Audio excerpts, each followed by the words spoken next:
was 15 years old. I had, have you ever heard of the Nation of Gods and Earths? No. You might consider them the 5% nation. Oh, I've heard of that. Yeah. Yeah. So when I was 15 years old, I had became a member of that. I became a member, and I was rebelling. I was during the time of rebelling, not uh, listening and following the right path that was set before me by my parents. Mm. And when I joined them, I was very big already. At 15 years old, I was already probably about 6'5", 6'6". I was Mm-hmm. already like 280 pounds and Mm. solid. And they trained me well. They picked me up as a kid. The grown men, Shout outs to Universal, rest in peace, Dumas. Big shout out to Adu Allah, but they took me under their wing and raised me up, and they taught me and they trained me how to be quiet, stay silent, listen, be focused. And I was a part of the FOA. So the FOA is the fruit of Allah, and it's like the Mm.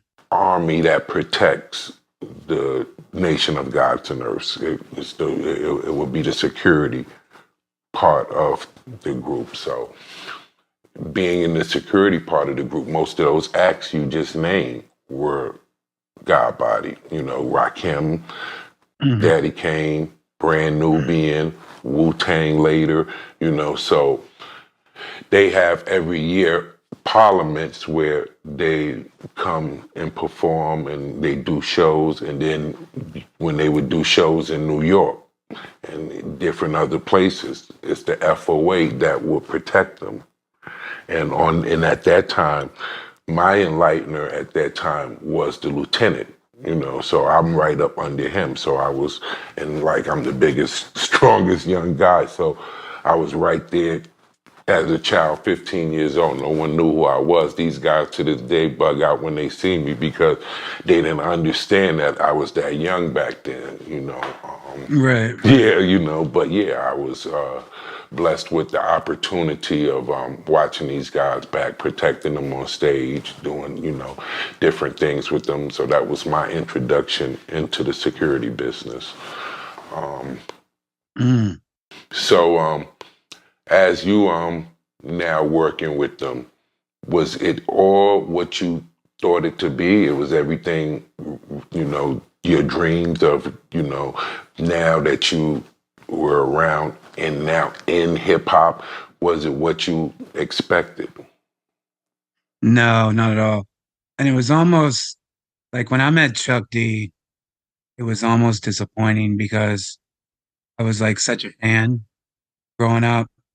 And, when I expected him, I was like nervous. Like right before I met him, I was like, he's going to be like militant. And he was the kindest, sweetest man in the world, the smartest guy I've ever talked to, and it humanized him almost. And I love Chuck D, right? He follows me on Twitter and, we still talk, but he was so kind and he was so smart and he taught me so much that I didn't hear, the music the same as like the rage and the rebellion that you would think of like from Fear of a Black Planet, and It Takes a Nations of Millions. It was like I heard, I met the other side of him, which was such a kind, great man with so much wisdom. Like I said, it humanized him to the point where I just wasn't so starstruck, right? And I was like so starstruck, like when I meet Chuck D, it was a big deal, right? So that was an interesting experience, and I love him, for that, right? But when I met Eric B and Rakim, that was just in 2019, and I was doing a jazz record because I had produced two number one jazz albums, and this would be the third one.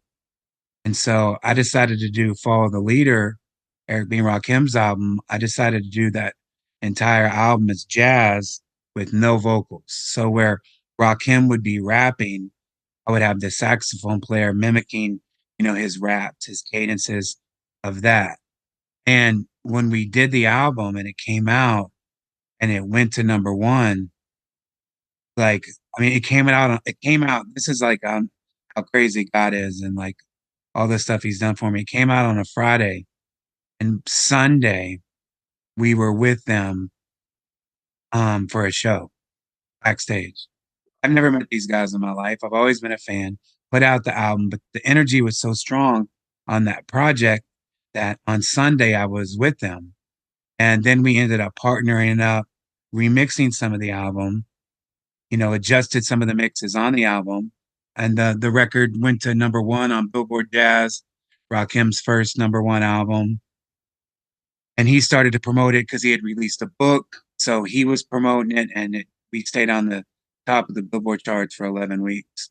And I got to spend time with Rakim and Eric B, and they were amazing. Rakim was still like an anomaly. Like he's still like an anomaly to me because he's very quiet. He's very soft spoken, like he's very, wise, but when I met Chuck D, he was just so friendly and talkative, right?